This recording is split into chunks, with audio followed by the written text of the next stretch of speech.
नमस्कार प्यारे बच्चों।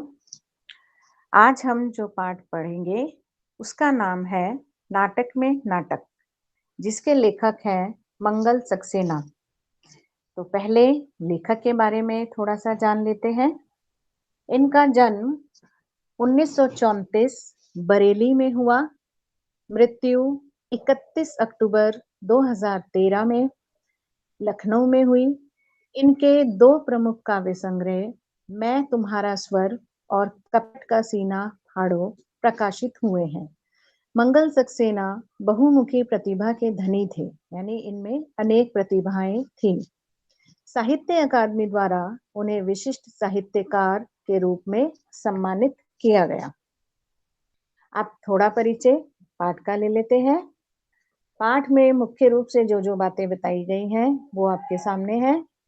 पाठ में अभिनय व मंच संबंधी कठिनाइयों और कमजोरियों को दिखाया गया है।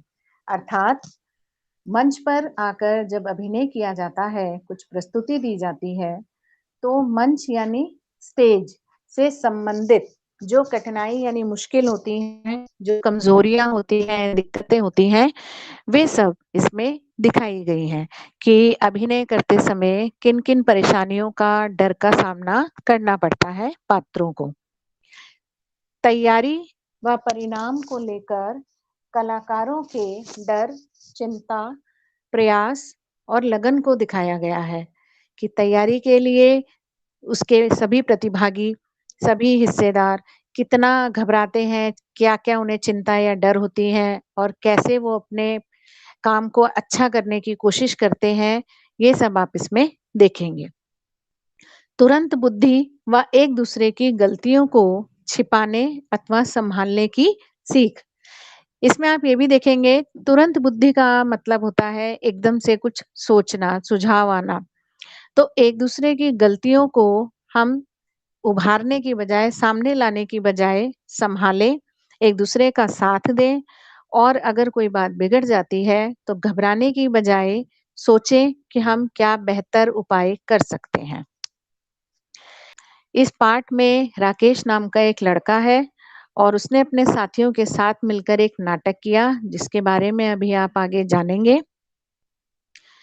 नाटक क्यों किया गया, ये सब आप इसमें जानेंगे। नाटक करना क्यों आवश्यक था, क्या कारण था आदि।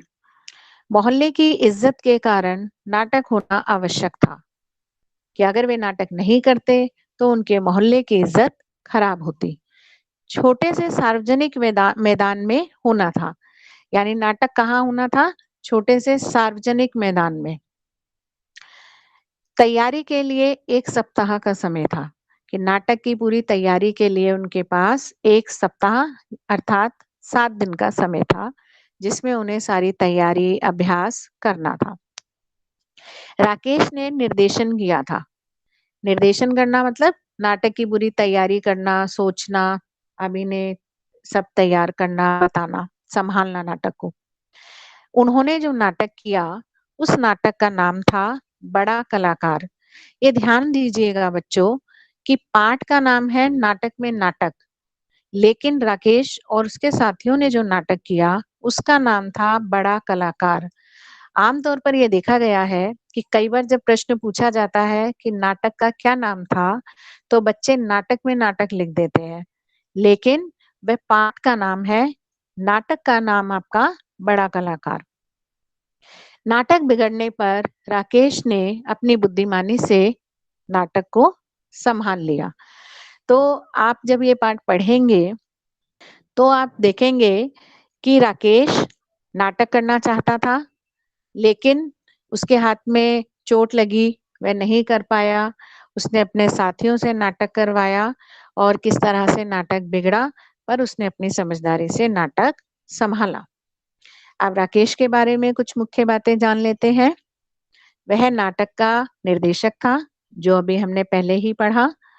वह आत्मविश्वासी व समझदार था, यानी उसे अपने ऊपर आत्मविश्वास था, जो हर इंसान में होना आवश्यक होता है।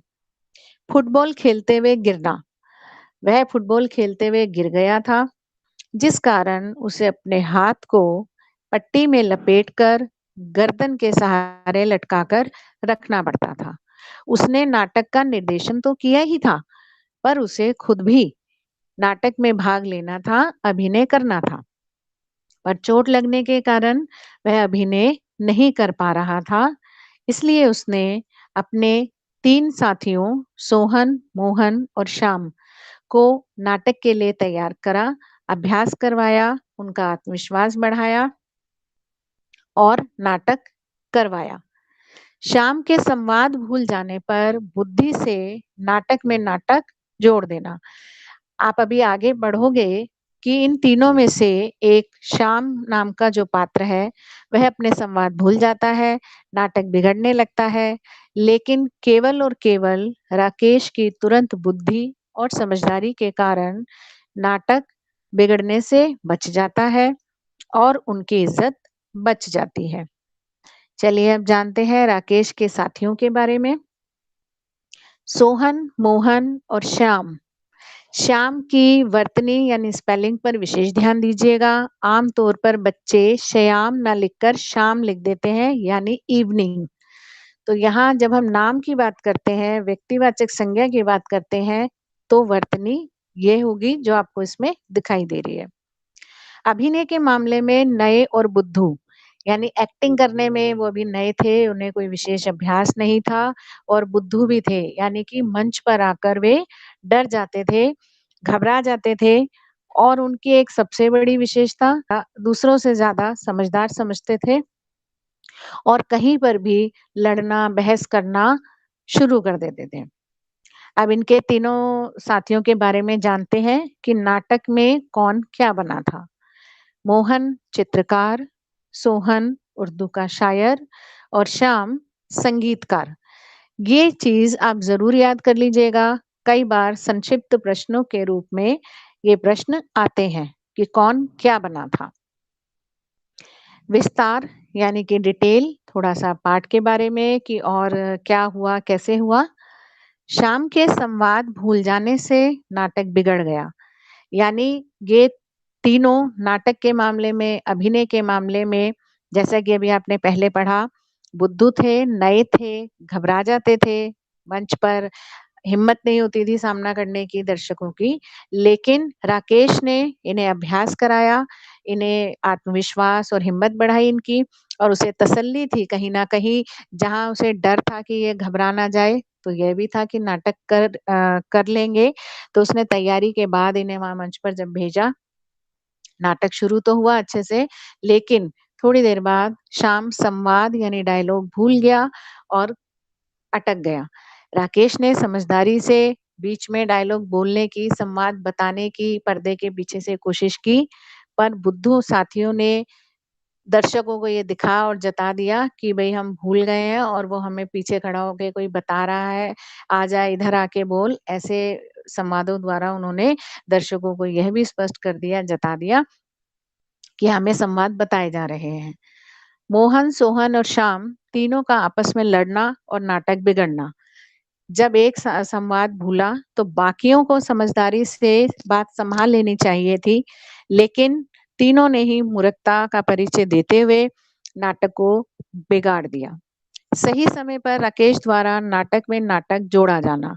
अब राकेश ने पहले पीछे खड़े होकर उन्हें संवाद याद दिलाने, संकेतों द्वारा समझाने का प्रयास किया, लेकिन जब उन 3 मूर्खों पर इसका कोई असर नहीं हुआ, बात नहीं बनी, तो अंततः वह अचानक नाटक के बीच में आया और नाटक में नाटक जोड़ा। यानी उसने एक नई कहानी, नई बात तुरंत नाटक में जोड़ दी। जो उन्होंने पहले से तय किया हुआ था, उसमें अचानक कुछ अलग ऐसा जोड़ा जिससे नाटक संभल गया। नाटक संभला और दर्शकों द्वारा प्रशंसा हुई। तो उसने इस तरह से यह दिखाया कि जो वहाँ गलतियाँ हो रही थी, लोगों को लग रहा था कि ये लोग संवाद भूल गए हैं, नाटक बिगड़ गया है।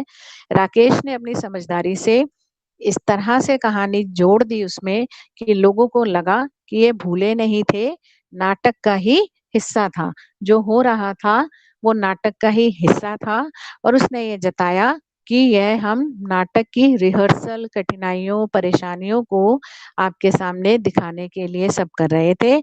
हमारे नाटक का नाम है बड़ा कलाकार और हमारे नाटक में दिखाया ही मुख्य रूप से ये जाना था कि किस तरह से मंच पर अभिनय करना, सामने आना मुश्किल होता है, क्या-क्या कठिनाइयाँ आती हैं, दर्शकों के सामने पात्र कैसे घबरा जाते हैं, संवाद भूल सकते हैं और कैसे बात बिगड़ सकती है।